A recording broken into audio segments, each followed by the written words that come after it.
Jesus era católico ou evangélico? Me deparei outro dia com um vídeo onde um rapaz interrogava as pessoas na rua perguntando se Jesus ele era católico ou evangélico. Você saberia responder corretamente essa pergunta?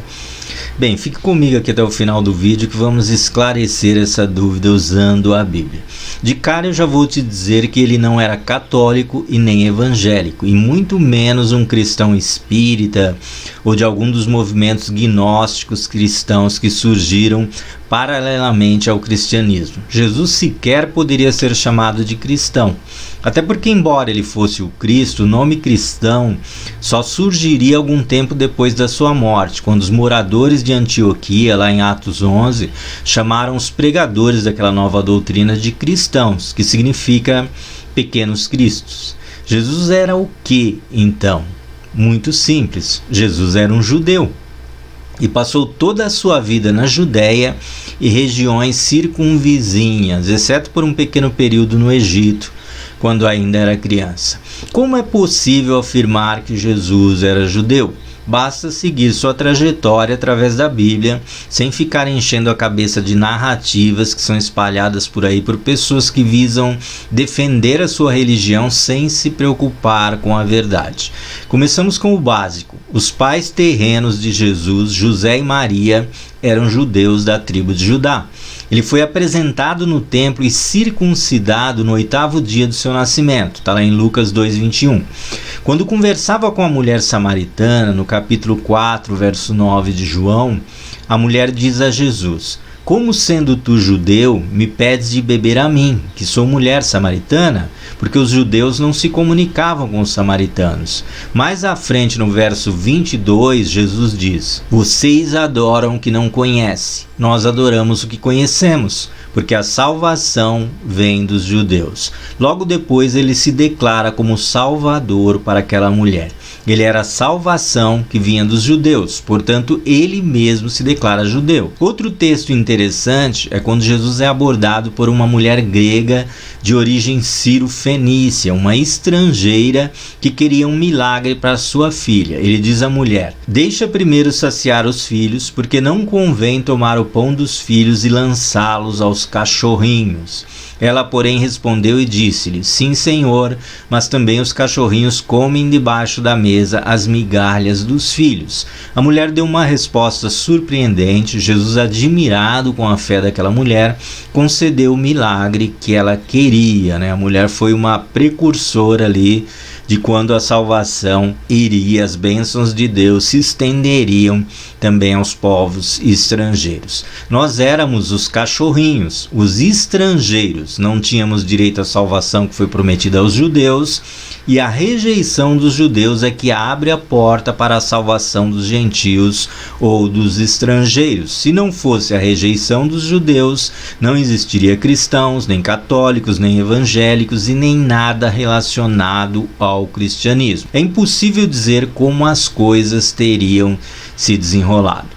Quando Pedro batiza o centurião Cornélio, um alto oficial ali romano, e toda a sua família, ele tem que se explicar à igreja de Jerusalém por ter batizado um estrangeiro.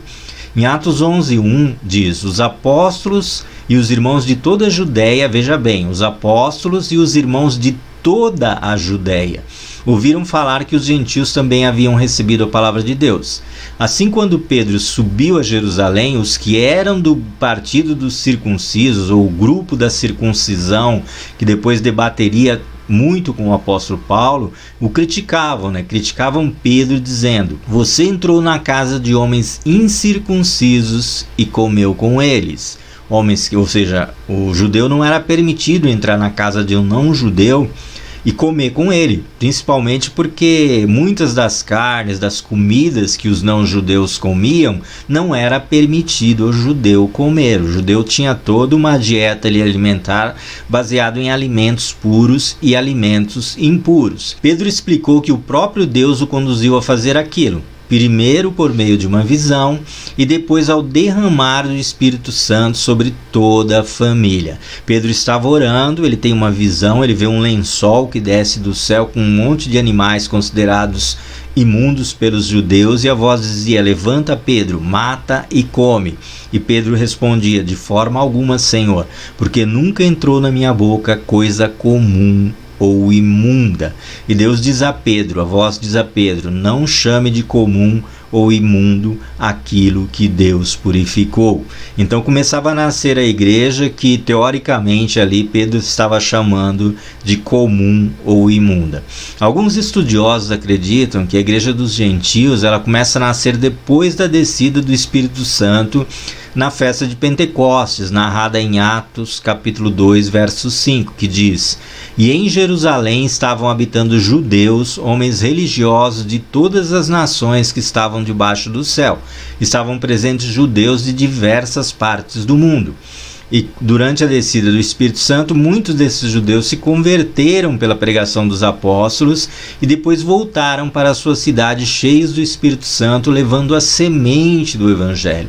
Provavelmente eles começaram pregando nas suas sinagogas e depois a mensagem acabou se espalhando também para os povos gentios. Logo em seguida, Pedro é levado a batizar um centurião e toda a sua família, e depois da morte de Estevão surge uma perseguição que espalhou os judeus, que começaram a pregar o evangelho primeiro aos judeus e depois também aos gregos e povos estrangeiros. Começa então a nascer a igreja dos gentios ou não judeus. Sem contar que após a morte de Estevão, Jesus aparece a Paulo, que estava perseguindo os cristãos, inclusive consentiu ali na morte de Estevão, e o Senhor aparece e convoca Paulo para que ele se tornasse um pregador daquela fé que antes ele perseguia. E Paulo não vem para os judeus inicialmente, Paulo vai para os gentios. Deus envia Paulo para os gentios. No Evangelho de João 1,11, João diz: veio para o que era seu, para os judeus, e os seus não o receberam. Mas a todos quantos o receberam, deu-lhes o poder de serem feitos filhos de Deus. Paulo diz em Gálatas 4,4: mas vindo a plenitude dos tempos, Deus enviou seu Filho, nascido de mulher, nascido sob a lei,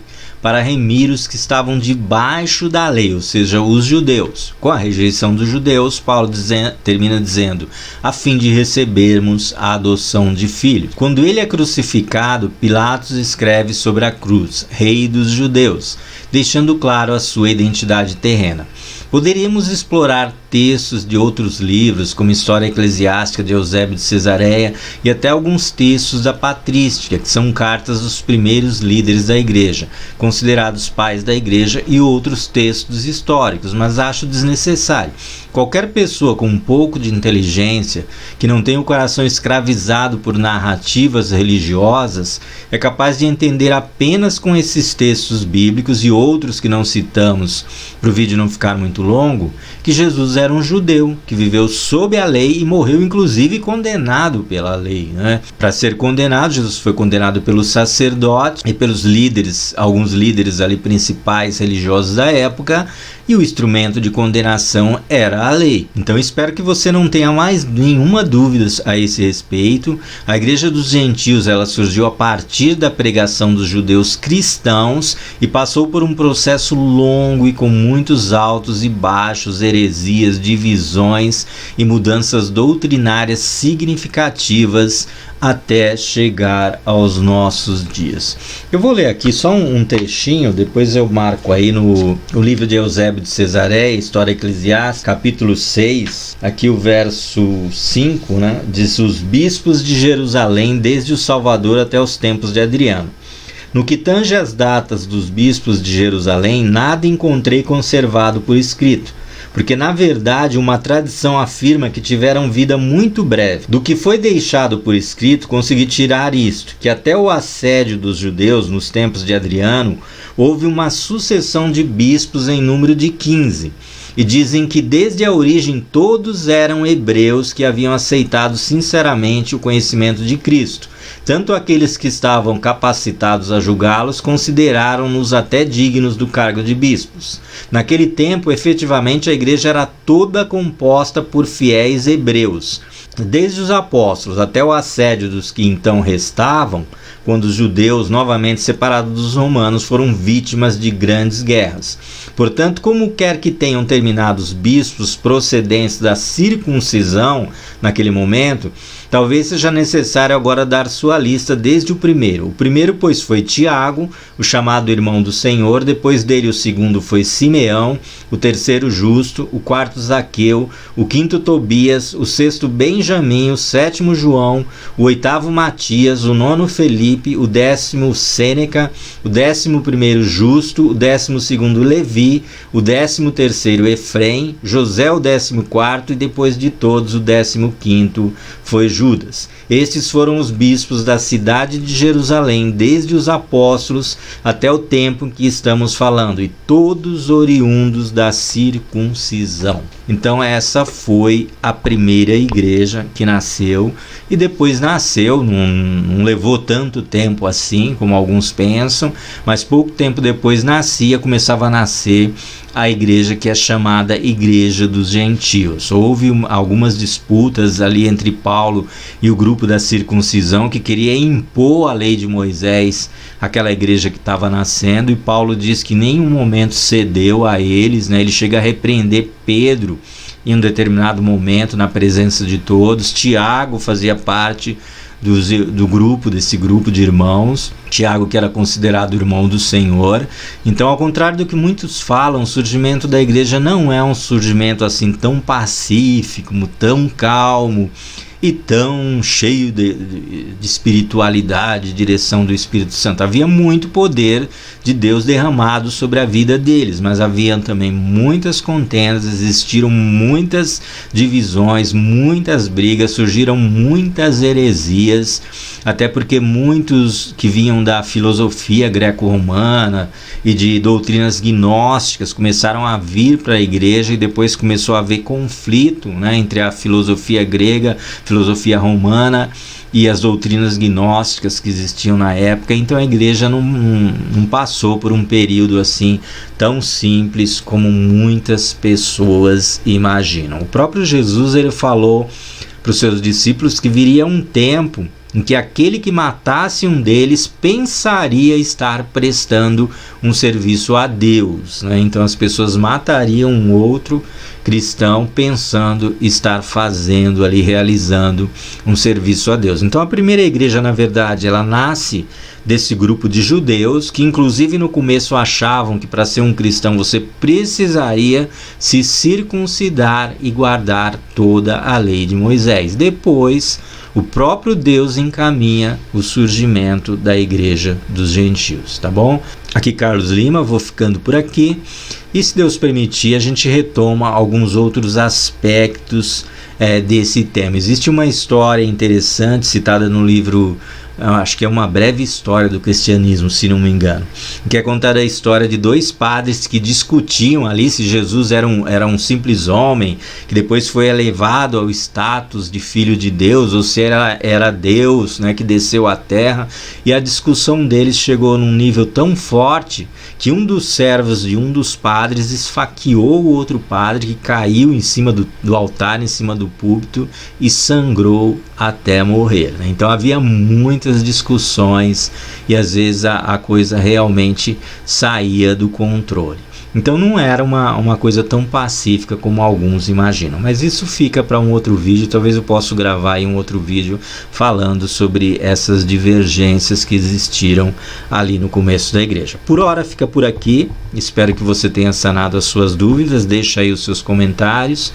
Deixe o seu like para ajudar no crescimento do canal. E se o Senhor permitir, até um próximo vídeo.